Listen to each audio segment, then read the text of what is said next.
நீங்கள் என்னை தெரிந்து கொள்ளவில்லை, நான் உங்களை தெரிந்து கொண்டேன். போதுமா? வேதம் சொல்லுது, நீங்கள் என்னை, நான் உங்களை. ஆனா இப்ப இங்க வந்திருக்கிறோம் கிட்ட மைக்க கூட்டு சாட்சி சொல்லுங்க.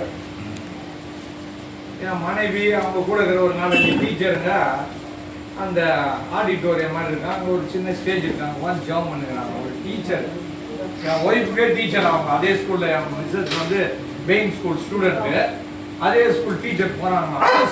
வாங்க மிஸ் ஜாப் பண்ணுங்க மிஸ், ஜாப் பண்ணலாம் வாங்க வாங்கன்னு என் ஒய்ஃபெல்லாம் கூப்பிட்டுக்கிறாங்க. ஏய் ஓடி ஏசாப்பா எனக்கு என்ன செஞ்சுட்டாரு, ஜாப் பண்ண வேண்டிய போக சொல்லி 2 இடத்துல தடுமாறி வந்து கை ஒன்று. அப்பதான் அவரை தூக்கி போட்டு கை கட்டெல்லாம் கட்டி இந்த மாதிரி நான் சொன்னது தப்புடி. இவ்வளவு நேரம் அப்ப யார் தான் என்னை தாங்கிக்கிட்டு இருக்குது?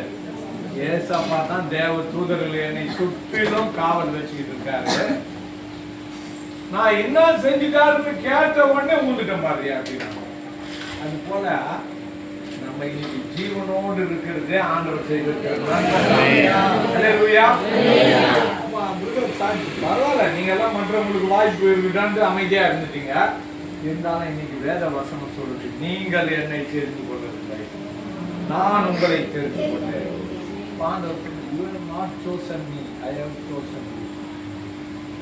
ஆனா நீங்க எல்லாம் இப்ப என்ன சொல்லுவீங்க தெரியுங்களா?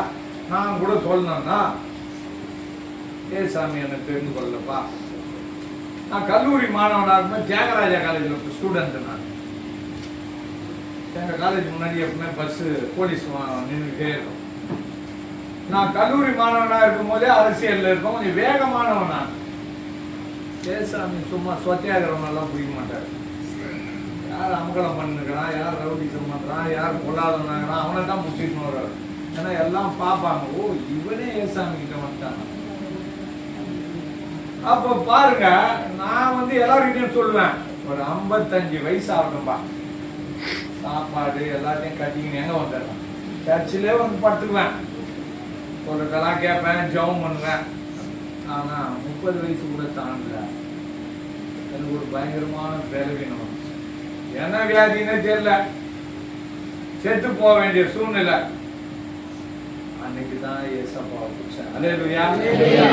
அந்த சர்ச்சில் எங்க அண்ணன் எங்க அப்பா எல்லாம் அங்க புல்பீட்ல இருப்பாங்க. நான் இப்படி நேரா வந்து பின்னாடி சேர்ல உட்காருவேன்.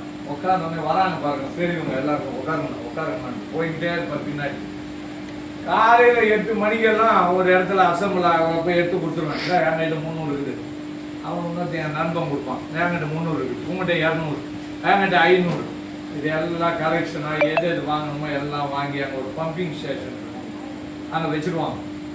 இவங்களெல்லாம் உட்காருங்கன்னு சொன்னோம் பாருங்க, அப்படியே கொஞ்சம் எழுந்துக்கிட்டு இப்படி இப்படி கொஞ்சம் ஸ்விட்ச் எல்லாம் பண்ணுவேன், அப்படின்னுவேன், வாசக்கட்டை பிடிச்சி நிற்பேன். எங்கள் அப்பா என்ன பையன் எல்லாத்தையும் அனௌன்ஸ் பண்ணிடுவான், எப்படியோ பசங்க அந்த உசுன்னு போயிடுவேன். எல்லாம் வீட்டுக்கு முடிச்ச உடனே ஒரே பேச்சா இருக்கேன். 2 அண்ணன் எங்கள் அப்பா, அவன் பின்னாடி தான்டா இருந்தான், காணதே அவன் அங்கதான்பா இருந்தான். அப்படியே அப்புறம் எங்க காணது போயிட்டான். அப்பதான் நான் உள்ள வருவேன், அங்கதான் இருந்தேன், நீங்க எல்லாம் பாக்கலையா?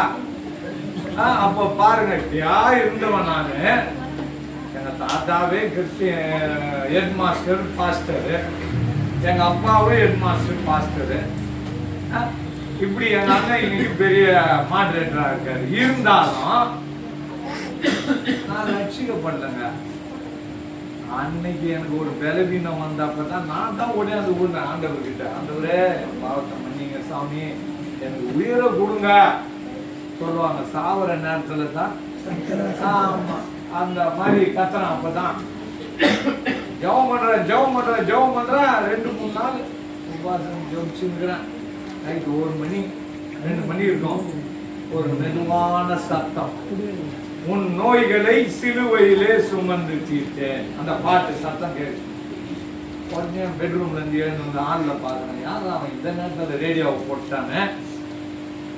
பக்கத்து வீட்டுல இருக்கிறவங்க முஸ்லீம், நம்ம நண்பர் தான், இருந்தாலும் முஸ்லீம். இந்த பக்கம் எங்க அண்ணன் வீடு, யார் ரேடியோவை போடுவோம், திருப்பியும் போய் படுத்துக்கிறேன், திருப்பியும் சத்தம்.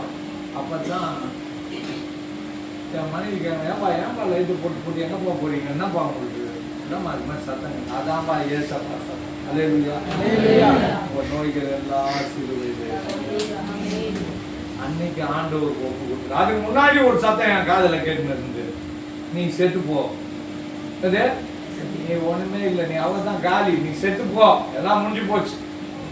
நான் எங்க ஊர்ல வில்லிவாக்கத்துலலாம் என் பேரை சொன்னா தெரியாத ஆளே கிடையாது. ஒரு லேபிள் எங்க அப்பா ஸ்கூலு வாத்தியாரு அப்படின்வாங்க. கூட என்னை பார்த்தாங்கன்னா யாருன்னா என் வாத்தியாரு வணக்கம் பெரியவங்களாம். வயசானவங்க கூட எழுந்து நின்றுவாங்க என்னை பார்த்தா. ஆனா இந்த அரசியல்ல ஒரு பேர், இது ஒரு பயம் கலந்த அன்பு. எது வணக்கம் பண்றவெல்லாம் வசனம் சொல்லுவாங்க, டேய் அவன் வந்து உண்மையா அன்புல வணக்கம் பண்ணல, என்ன அன்பா, பயம் கலந்த அன்புல உனக்கு வணக்கம் பண்ணிட்டு போறானுவாங்க. அந்த மாதிரி கூட்டம்.